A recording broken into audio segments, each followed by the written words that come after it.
For this week include spring commencement to take place this weekend. Finals week is just around the corner. And UWL bids a fond farewell to one of its own. Stay tuned, WMCM's Week in Review is next.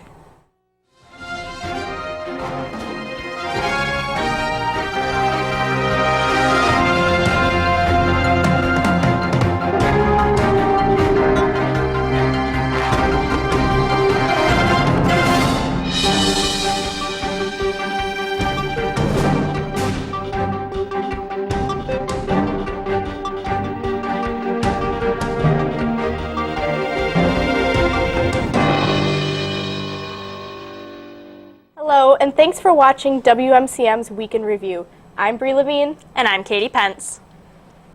Spring commencement is set for this Sunday, May 10th at the Lacrosse Center. 1,512 graduating seniors will walk across the stage between the two ceremonies. The first ceremony begins at 10 in the morning and will see graduates of the College of Business Administration, College of Liberal Studies, School of Education, and School of Arts and Communication receive their diplomas. The College of Science and Health and several related programs in the School of Education will have their ceremony at 2 in the afternoon. For directions to the Lacrosse Center, information on the commencement speakers, or additional information on commencement, visit uwlax.edu/commencement. One of UWL's finest will be leaving come summer. Provost and Vice Chancellor for Academic Affairs, Dr. Heidi Macpherson, has been selected as the next president of the State University of New York College, also known as SUNY, at Brockport. During Macpherson's short 3 years at UWL, she has accomplished a lot, including the creation of the Provost Teaching Awards and the formation of the Institute for Campus Excellence Space in the Murphy Library. Chancellor Joe Gao says that what Macpherson has done for campus are important improvements to our campus, and we're grateful for Heidi for making them. Macpherson will start at SUNY in mid-July, and plans are in the works for a farewell reception.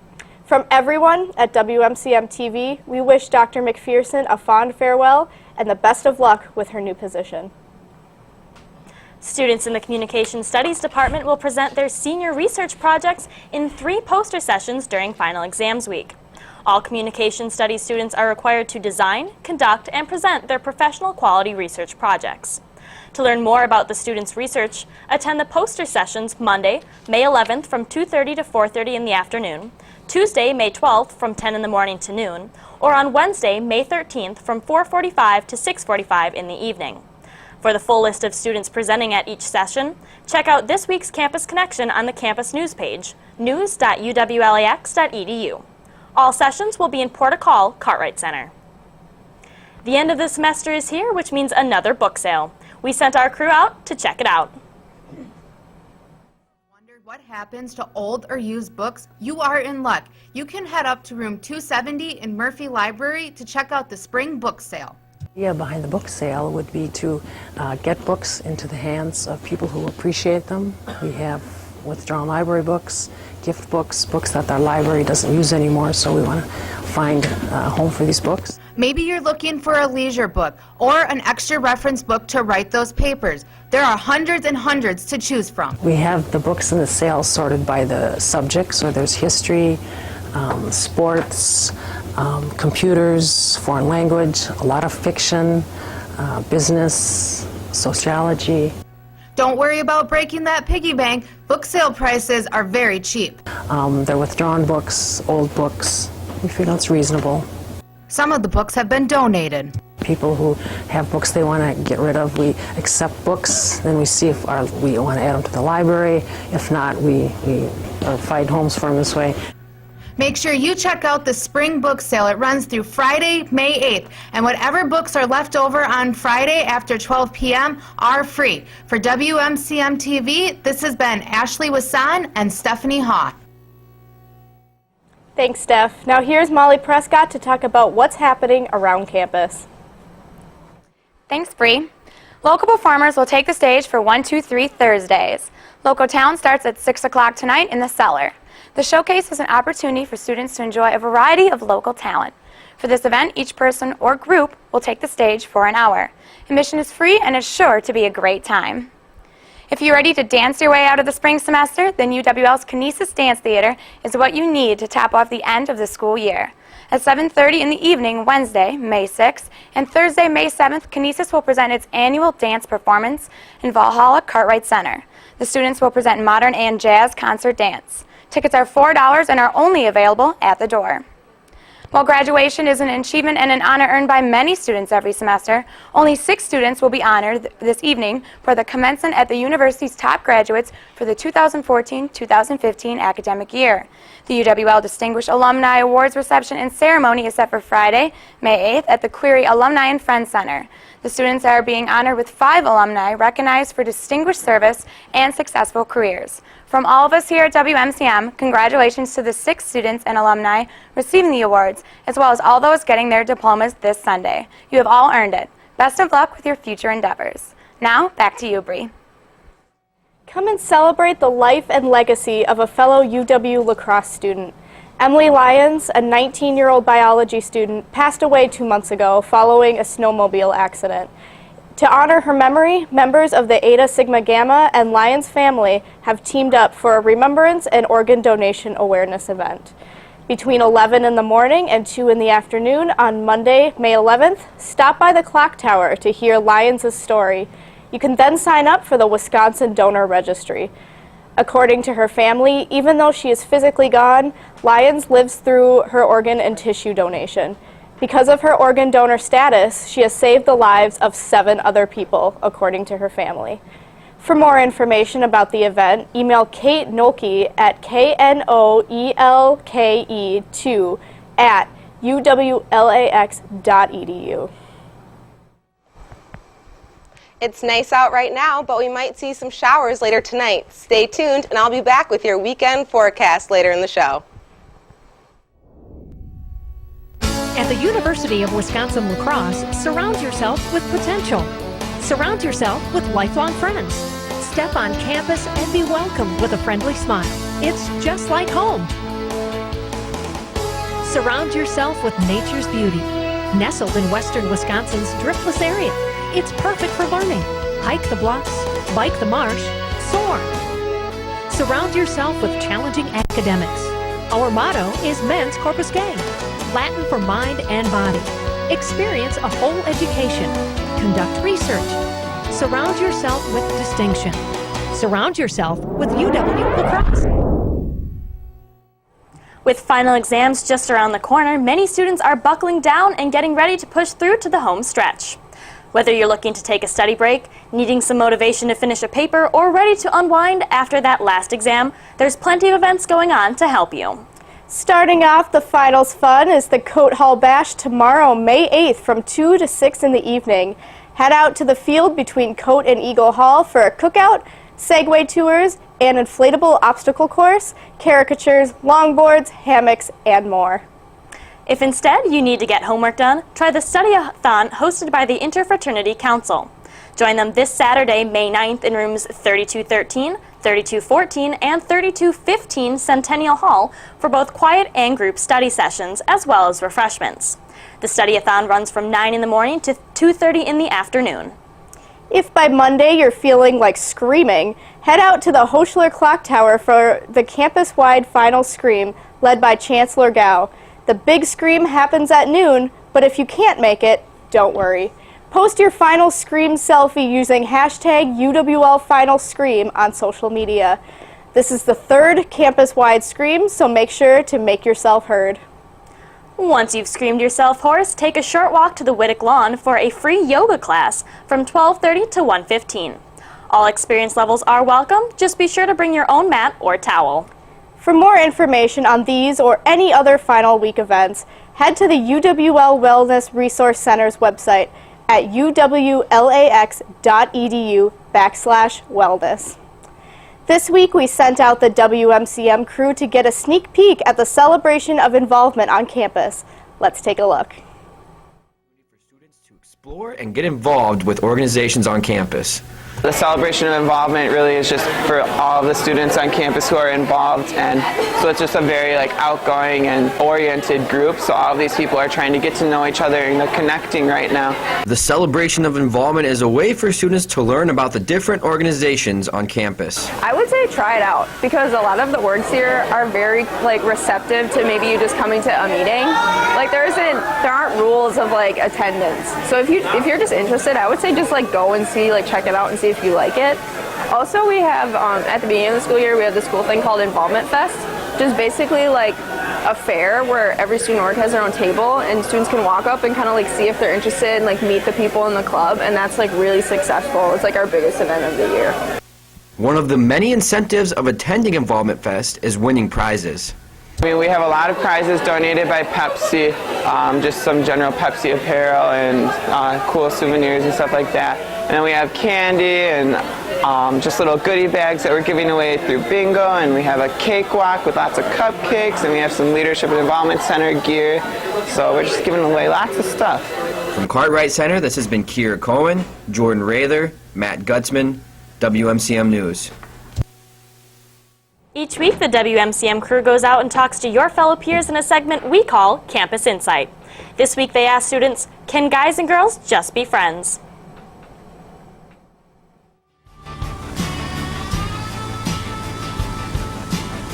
Friends as guys and girls could work out if they just hang out.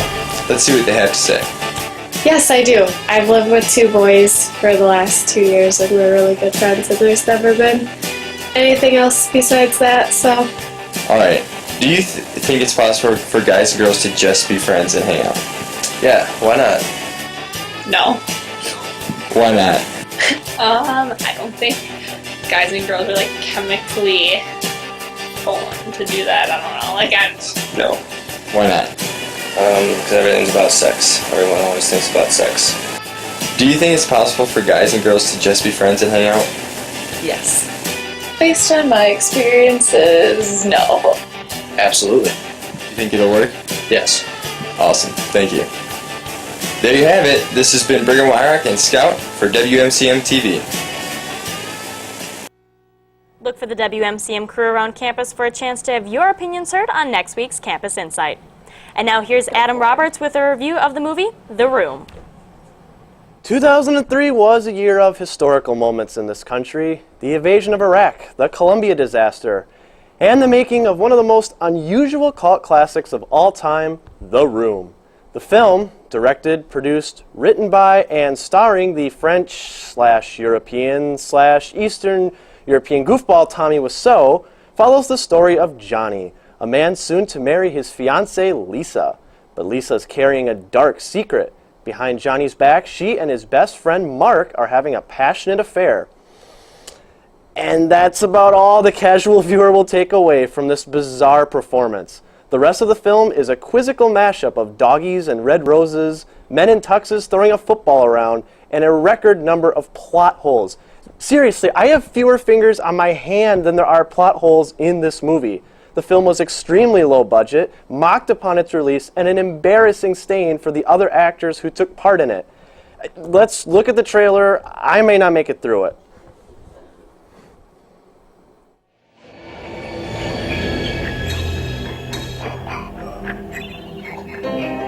A perfect world.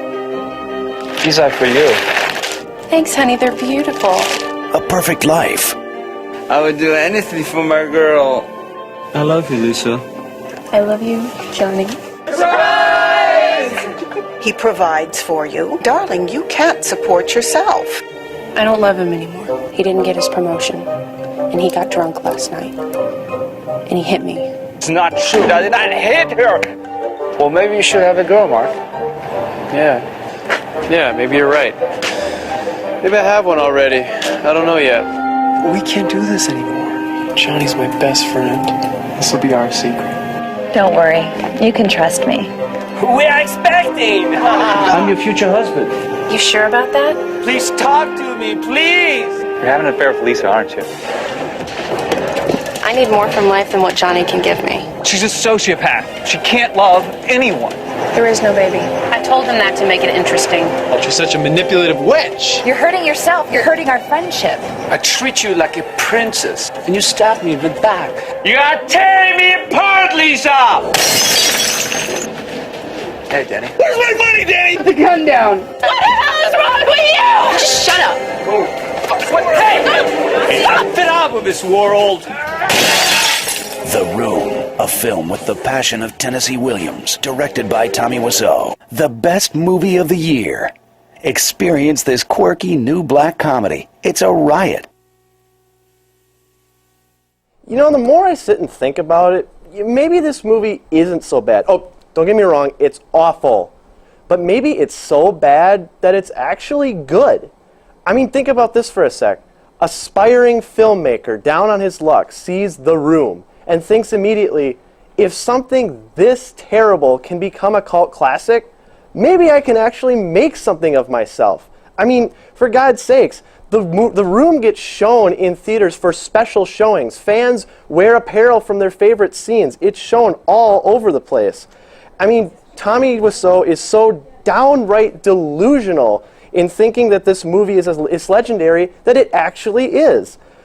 So I guess all I can say is, for all the plot holes, dubbed lines, awkward moments, rushed scenes, unnecessary scenes, historically bad acting, and gratuitous love scenes, The Room is still a movie that I would sit down and watch with my friends. To quote Mr. Wiseau, "It's real good, huh?" Stay tuned to WMCM. Lexi Smith will be back with this weekend's weather after this break with some of WMCM's graduating seniors. WMCM. Student-run television station. So I came into WMCM in 2013. I didn't know what to expect. I grew from the experience, helped me get my current job at WKBT as a floor crew. And then that pursued me into getting a job as a sports photographer. In my 3 semesters here at WMCM, I wasn't really expecting anything much to change my life. Couldn't have been more wrong. A lot of leadership opportunities opened up, and I really found myself as a social chameleon in a lot of ways. Before I came into college, I knew I wanted to be in front of the camera, but through WMCM, I've kind of realized that I could definitely be a part of behind the scenes in a managerial position. It's given me so much confidence and almost relaxed me with speaking off a teleprompter and getting to know my pace. It really just allows you to take on multiple different roles. I've had 3 internships and I wouldn't have been nearly as prepared for these internships if it wasn't for WMCM. WMCM gave me all the experience I needed to go ahead and step up and work with a TV station right here in the community. The experience I've gained here in the studio working with cameras, technical directing, and directing have helped me land a job with the Wisconsin Timber Rattlers, a baseball team located in Appleton, Wisconsin. The minor jobs that we have here may not seem like big jobs right now, but it really sets us up for our future. I work at a TV station now, I'm a photographer, and it's made me just really confident in everything I've been doing this past year. The WMCM has given me the opportunity to really learn everything. And if you're really cut out for television as a future career, you'll find yourself liking every position. Some days I'd like to say chaotic. Opportunity. Dream big. Or eccentric. Crazy family. An exhibition of insanity. WMCM TV.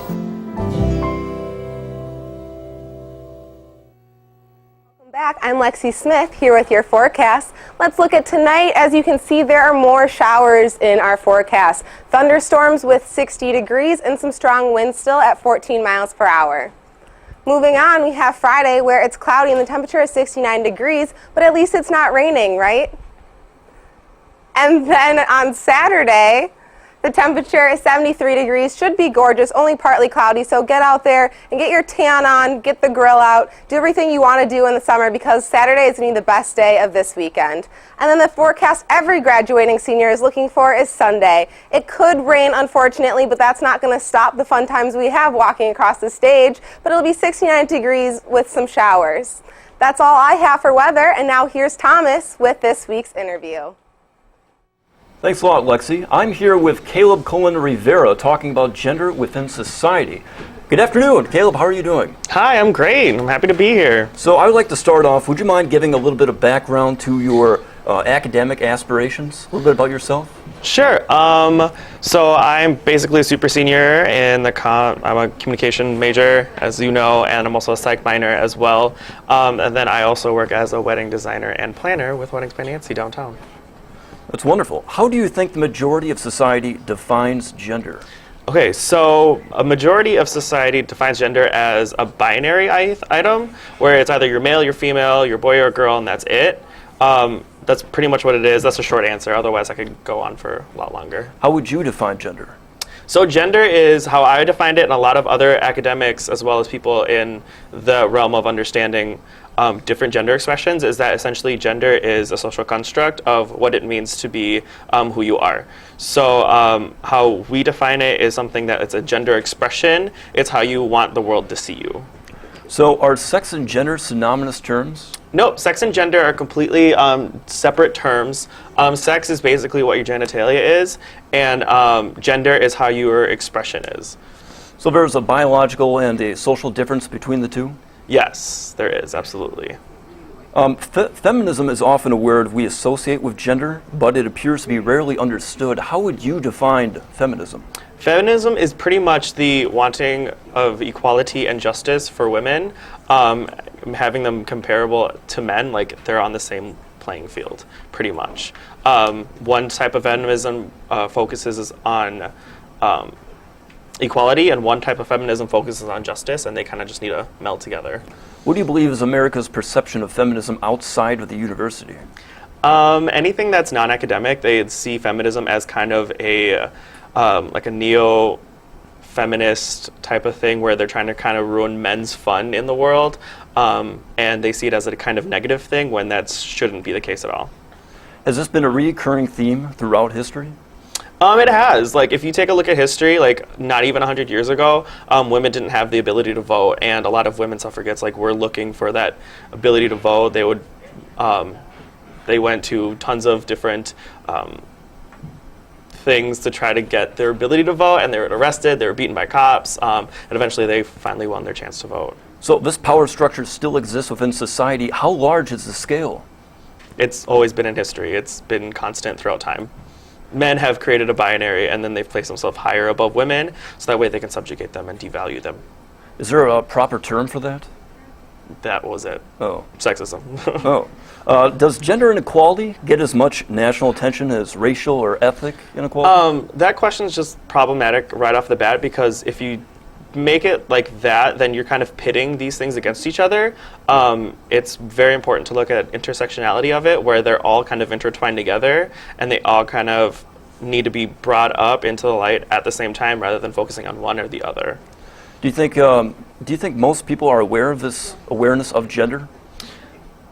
Gender, or like the gender inequality happening? Well, the expression of gender. The gender expression? Yeah. A lot of people don't, actually. They see gender as a binary thing where it's one or the other, rather than a spectrum of different things. I like to think of it as a sandbox where essentially you can do whatever you want. Gender expression heavily relies on clothes, how you wear yourself, like makeup, all that other things. You can really do whatever you want, and you can be whoever you want to be. So why do you think this gender binary has been perpetuated within our society? It's just been a way for humans to survive back in the day. People who are transgender, people who are queer have always been around, and they've been relevant in very many societies, such as the Native Americans. They have this thing called Two-Spirit, where they're either homosexual or they are transgender, so they've always been around. It's not until when European society started taking over and colonizing the world that they try to get rid of that idea. Is there any final insight you'd like to share with us today? The conversation about gender expression and being transgender, as well as other things, it's a huge convo. So you cannot have it in a 5-minute piece, but you can definitely keep talking about it. Well, I want to thank you for your time. Yeah, no it's problem. A real pleasure. We'll be right back with Tianna Vanderhei with this week's sports. But right now is a promo from the adorable animals at the local Humane Society. Student-run television station WMCM-TV sends out a group of students to film some of the most precious animals of the Cooley Region Humane Society in a segment we like to call Perfect Pets. The Cooley Region Humane Society offers a variety of programs and services at little or no cost to help both animals and people in our community. If you have found or lost a pet, are in need of training assistance, need cat behavior consultation, desire to volunteer, need to surrender your pet, or are looking to adopt a pet, the Cooley Region Humane Society offers this and so much more. So what are you waiting for? Adopt or become a volunteer today. To find out more about these services, contact the Cooley Region Humane Society at 781-4014. Again, the number for the Cooley Region Humane Society is 781-4014. Well, it was a big weekend for the UWL's men and women's track and field teams this past Saturday, as the men's squad secured their 25th consecutive Wisconsin Intercollegiate Athletic Conference Outdoor Championship title at home. It marked the Eagles' league-leading 51st outdoor championship in school history. The men towered over their opponents, finishing with a whopping 215.83 points to Whitewater's 124 points in second place, and Eau Claire with 120.50 points in third. The Eagles' 91.83 marginal win is the highest in the WEAC since 2005.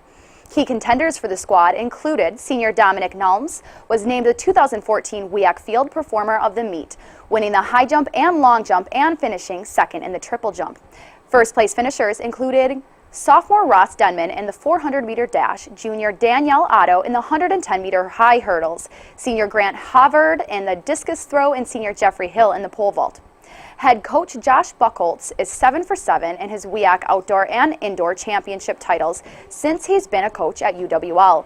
The men's team won 6 individual titles Saturday, including 5 on the track and 1 field event.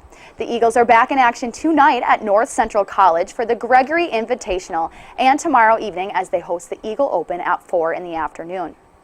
Looking to the women's track and field team, they also walked away from Saturday's meet as WEAC champions, attaining their 4th straight outdoor title. The ladies finished with 233.83 points, while Eau Claire followed with 131 and Oshkosh with 121. The Eagle women's 102.83 margin of victory is the highest in the WEAC since 1996. Marissa Marr won her 4th consecutive 400-meter hurdles title with a record time of 1 minute and 1.08 seconds. She is the second athlete in the league history to capture 4 straight championships. The Eagles' Meg Heffy captured the 100-meter dash with a time of 11.58 seconds, and Erin McCulley won the 100-meter hurdles, crossing the finish line at 14.09. On top of this securing the championship, the UWL women's team walked away from Saturday with the top 7 places in the 100-meter hurdles. Head coach Pat Healy has won 17 WEAC outdoor titles and 15 indoor titles. Congratulations to Coach Healy and both the men's and women's track and field teams on their win last weekend. The women will resume action tomorrow as they host the Eagle Open at 4 in the afternoon. WMCM's Colin Tabbert stopped by practice yesterday to talk to some of the ladies and Coach Healy regarding their victory Saturday and continued success. Here's what they had to say.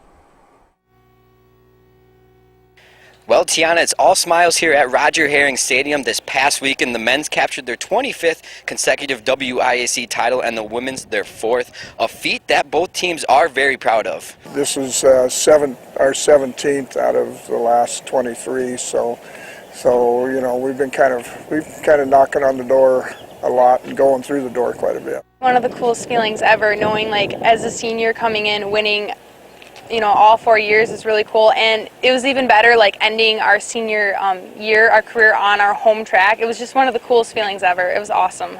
Expectations for both teams has been high this entire season as they are both ranked #1 in the nation. But they don't look at that as pressure, they look at it as motivation. We won the indoor national meet, and so anytime you win that indoor, you're probably going to start off being #1 outdoors, and so they kind of knew that was going to happen. Our team had this kind of like reputation to uphold. Like we knew that we have been winning like the conference meet year after year, and our seniors always stress like how important it is for our team to keep this up. Both the men and women's teams will compete this weekend in the Eagle Open, which is kind of a last tune-up before Nationals, which is 2 weeks away.